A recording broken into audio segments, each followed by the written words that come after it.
आता बातमी आहे नाशिकमधून। नाशिकमध्ये दरवर्षीप्रमाणे यंदाही छत्रपती शिवाजी महाराज यांच्या जयंतीनिमित्त छत्रपती सेनेच्या वतीनं भव्य देखावा साकारण्यात आलाय।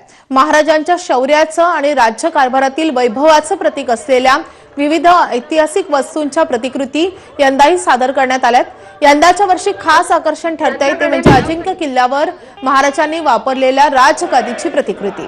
याच राजगादीवरून महाराजांनी न्यायनिवाडा करत स्वराज्याची धुरा सांभाळली होती असा ऐतिहासिक संदर्भ मानला जातो। त्या राजगादीची सुबक आणि भव्य अशी प्रतिकृती साकारत शिवभक्तांसमोर इतिहास जिवंत करण्याचा प्रयत्न याद्वारे करण्यात आलाय।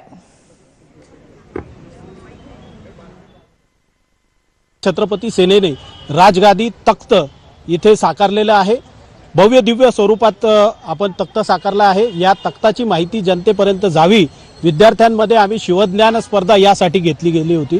3 दिवस हा प्रोग्राम इथे चालणार आहे आणि या प्रोग्रामाच्या माध्यमातून शिवराय तख्तावरून कशा पद्धतीने न्यायनिवाडा करत होते, कशा पद्धतीने खलबत होत होते, कशा पद्धतीने मोहिमा याच्या आखल्या जात होत्या, हे जनतेपर्यंत पोहोचवण्याचं काम इथे छत्रपती सेनेच्या माध्यमातून होत आहे।